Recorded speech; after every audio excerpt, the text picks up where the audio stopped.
everyone, to another episode of Inside NDF. And today we are so excited to have Maria Daniel with us, who is the founder of iDance Ministry. She has been very involved in National Dance Foundation over many years. She's been an ambassador, she's been a proud partner. She is also celebrated National Dance Week and has been a wonderful supporter of our mission. So, without further ado, let's get to know her. So, first, Maria, tell us a little bit about yourself. Well, I am a dancer, choreographer, dance educator. I'm a mentor, author, and also an attorney. So, why did you become, how and why did you become involved in dance?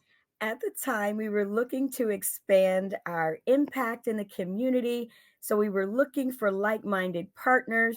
And when read your mission, I was like, wow, this is amazing. And I have to be a part of this. And that mission statement had me at hello. So I knew that we were in total alignment about the kick and just what you were doing through dance. It was amazing. And I knew that I had to be an ambassador and now partner through NDF.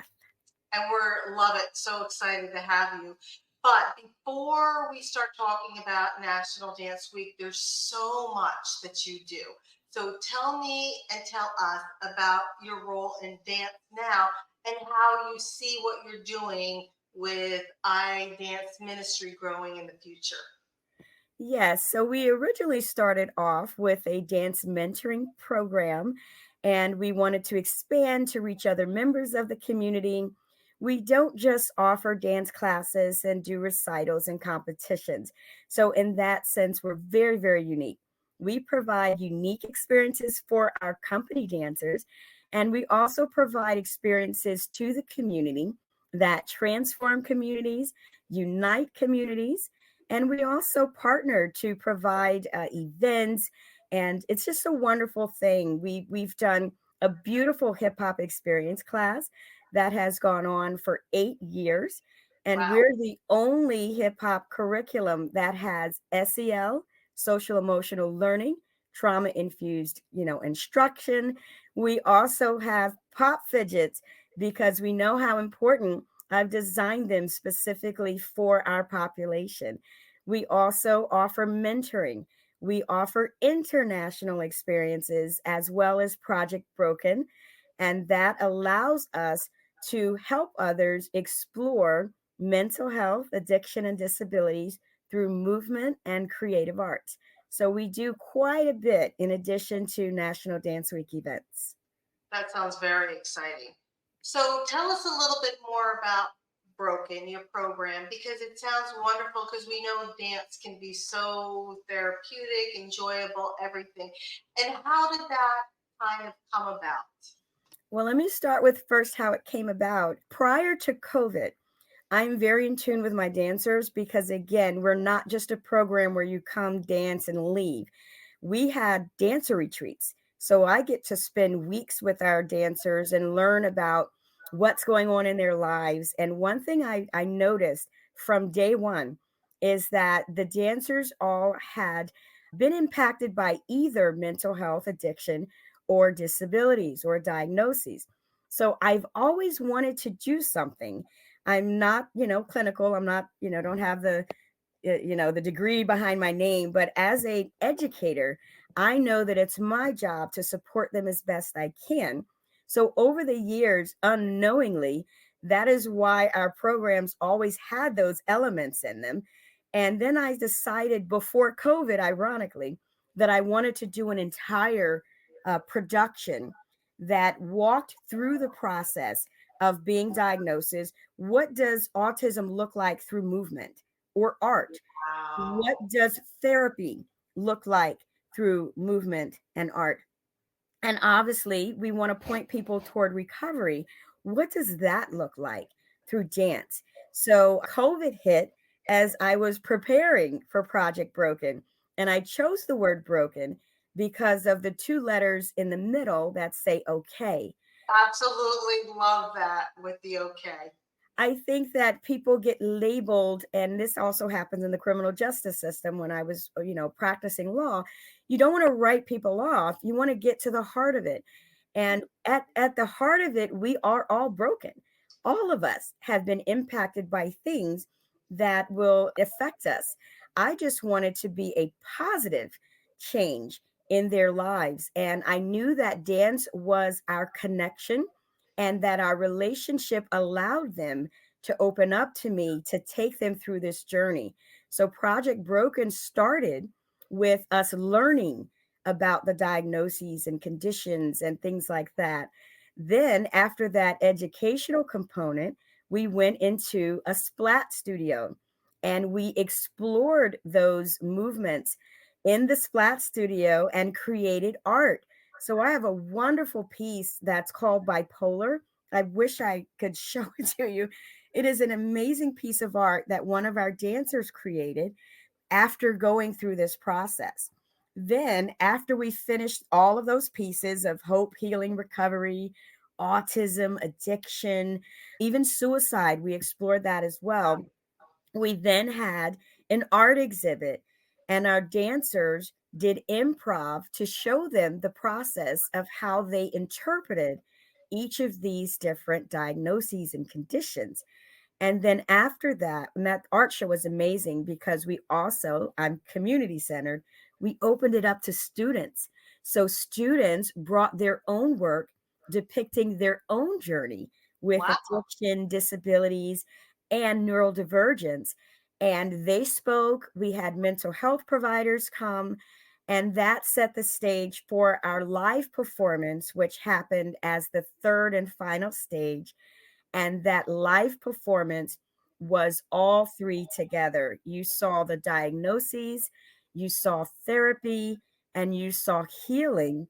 And I didn't mention this to you privately, but our finale was a wheelchair bound dancer, Kitty Lunn, and she showed the beauty of how you can overcome any of the disabilities that go on in your life. It was amazing. So that's Project Broken. Amazing. That's amazing. Now, just for our audience, you talked about a splash studio, was it? Splat Studio, it was Describe amazing. what that is to us. So it is an art studio where you go in and you use paint and you splat the paint, usually either with your body or with paint brushes, and Wow. you create art on canvas. But because we're dancers, ours was on the floor. So we explored our movement through our body and we put the paint on our bodies. I actually did it myself, I for therapeutic reasons as well, and we created the art using our entire body. I mean, rolling, dancing, hand Wow. movement. And we also played the songs that we were going to dance to during Project Broken that all related to mental health, addiction, or disabilities. That's So, amazing. And I would think that even the colors that you choose would be yes, very important too. yes, So, what yes. color did you choose, Maria? We chose a variety of different colors that represent everything. So we know, and when we do workshops moving forward, we actually have the colors together that represent, for example, anxiety, those that represent hope, healing, and recovery. And we make sure that they understand what the ribbons are for. We also have those ribbons and colors at our art exhibit to educate, but we definitely were very intentional. And sometimes we let the dancers pick the colors to see what inspired them. For example, for suicide, what colors were you drawn to? Interesting. Depression. Yes, it was amazing. And it's so creative, but the organizational skills behind what you've done and the platform and the foundation you've created here are very structured. And that's what's so intriguing about it. Creatively structured, I'm sure the performance had to be amazing. But The- you also did, when we were talking, you Yes. had said you're very involved with the community, your group is very diverse, and you had very special guests working your hip hop, which I think was so funny. I love it. Yes, we always involve the community in what we did. In fact, Broken was partnered with our local high school, and our mayor supported the project as part of their wellness. But what you're referring to is one of my favorites, which is the Hip Hop and Cops event that we have every fall in our hip hop experience class. And police officers from two different cities and towns come and they represent their cities and towns in a battle that we have at the end of our class during our parent demo. So it becomes a unifying community event. They join our class, they come to our class prior, they meet our students, they teach them their moves, and then we battle it out together.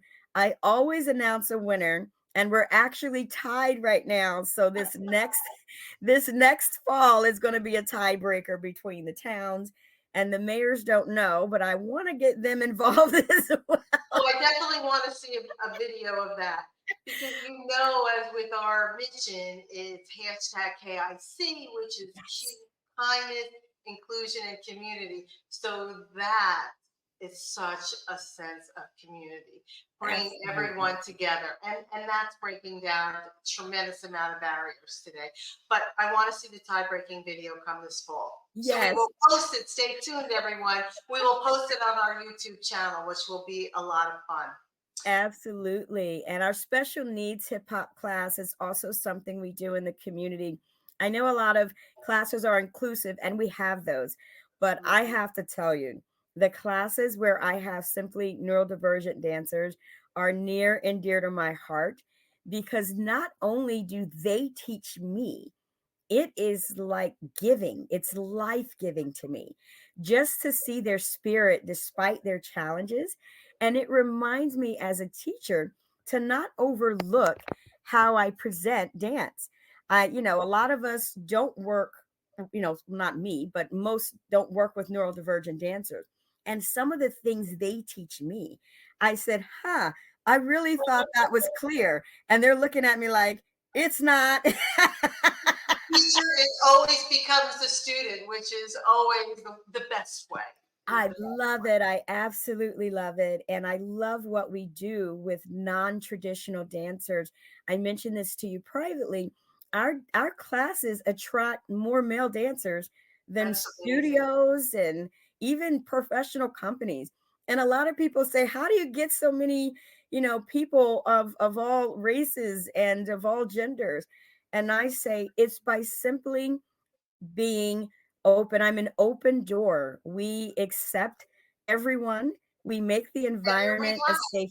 I'm sure it's very Correct. comfortable to come because I mean, being a former dance teacher myself, the thing is you have so many young people who love to dance and come to dance class that will never be a dancer, and that's okay. Oh, yes. That's not what. Yes. There's room for both. There's tons of room for both. So I'm sure And that when you that's a big provide that performance environment, rate. Yeah, yes, when you provide that environment of safety, knowing yes. that they don't want to be professional dancers and that they can explore without being laughed at. And my rule in my class is if you laugh, that means you want a solo. So we don't get too many laughing going on in my class. And I just love that they are free to be who they are. That's important. Obviously, you can't reach everybody, but we've been pretty successful at our You've population. reached who you can. But Yes, now let's get to the exciting thing. What are yes. you planning this year for National Dance Week? Well, we did a virtual stream one year, and I think we'll talk about that a little later. I'm still on the fence of doing that because we reach such an international audience with that. But we Correct. definitely. Because if we back up a minute, tell us about what you did with COVID for National Dance Week in the past. And that kind of ties into what you're talking about to do here. Perfect. So during COVID, we clearly couldn't have our in person event, which is called a celebration of dance. In that program that we have, we usually feature a very eclectic and diverse group of dances to not just introduce dance to people, but to show them the diversity of dance and how it unites us. During COVID, we couldn't do that. So I had to think outside the box, and we said, let's stream it virtually. And because we did that, we ended up tapping into international dancers. So for the first time, we had a Palestinian dancer who did flamenco, and she streamed from her video was from Palestine. We Wow. also had a Canadian Indian classical dancer. She is amazing, by the Love way. it. Love it. We had street dancers from Japan. I mean, it was just amazing. And of course, we had dancers from the United States, but we were able to go outside of the East Coast. We had dancers from, the South. We had dancers who were from the West Coast. It was just an amazing experience. So we are definitely leaning toward doing that again because that allowed us to get more into the diversity of dance and Sure. the beauty of how it has the power to heal. And our main event, everyone has been asking me, am I going to stream the live performances of Project Broken? And I said, what better time to do it than for National Dance Week? I loved it. So tell So, us now about, you're going to kind of combine a little of everything together. Tell us about this year's National Dance Week. yeah, so we will be streaming Project Broken and pieces of how we created the art. A lot of people wonder, how did you do it? We actually recorded ourselves. So you will see the actual process of the beginnings of Broken, how we created the expressive dance art. You'll see clips from the actual art exhibit, and you will see several select performances from our live performances. So we are extremely excited about opening up Broken to a national and international audience. We are also going to, as I mentioned before, look into doing another celebration of dance as a virtual stream so we can continue that movement. And I'm also considering, continuing with our healing stage workshops and possibly sharing a little bit of how we now take Project Broken into the local and the international communities. I don't think I mentioned this to you, but the World Congress of Dance or Council of Dance, they go by both, asked us to come to Nassau, Bahamas and bring Broken there. Wow. So we actually Congratulations. Oh, it was I thank you. It was amazing. We worked with their urban youth and we took them through the process of dance and art and mental health. And Amazing. we worked with some young boys who were in a detention center, and we also took them through that process. It was life changing for all involved. So, those are the type of things we're going to continue doing under both Broken and also as part of Kick and as part of NDF. So, we're just excited to continue conversations and connections. So you're saying you're going to be streaming this. So tell the audience when and where they could also take part if they wanted to view what you're doing in your streaming event. Yes. What I will do is I will provide you the links so that you can put it into the stream. It will be during National Dance Week. Normally we stream on Fridays. So it should be the Friday of the National Dance Week. But I Fabulous. will definitely give you the exact date and time so that can also And be shared. everyone, we And the will link. even publish, we will publish this even before National Dance Week. Thank you. So stay tuned. So let me ask you this question. You do so much. You've been so active, and which I personally appreciate. What encouragement would you give to teachers for why they should get involved in National Dance Week 2024, which is the 19th through the 28th? So what encouragement would you give them? Well, one of the things I love about NDF is it's a true partnership. And NDF has been so supportive of my endeavors. They have been very resourceful in giving me ideas as to how to connect with the community.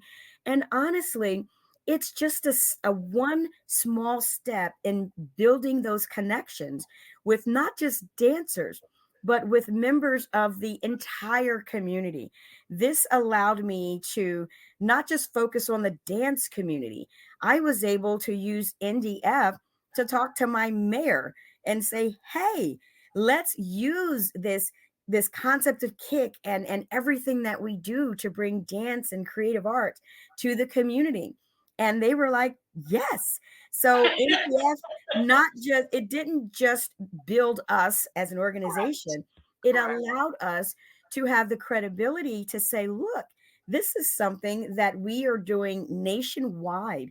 And because of the activities that we've done, it's also allowed us to get beyond our local and state population. We've had people nationally watching us through National Dance Week. We've now interacted with international communities through our National Dance Week efforts. And even just some of the challenges that you provided, for kick, and it just provides those little extra things that you need to diversify. So I would highly recommend that others become partners and take advantage of the unwavering support and resources that NDF offers. I am amazed, and you have me for life. Well, thank you for the kind words. And that is what we try to encourage people. Go out into your community. I mean, you're celebrating something that we do nationwide. So they're not going to feel so intimidated that it's just you're promoting your studio or your event. So thank you. Maria, as always, you're an encouragement, a delight, and mostly an inspiration. It's what you've done. I just wish you the best. Keep doing it. It's phenomenal. Broken with the OK in the center. I look forward to seeing the streaming event of that myself. So thank you so much for taking time of your busy schedule to do our new podcast. So thank I you so much. appreciate it. I do want to thank my wonderful staff Please. because we spoke privately about this. While I'm the face of iDance, I could not do what I'm doing without the diversity and expertise of our wonderful staff. I am blessed to have male dancers, international dancers, people with wonderful skill sets that pour into our National Dance Week events and also do a lot of the things behind the scenes, especially with Broken and our healing stage workshops, which we've taken out into the community.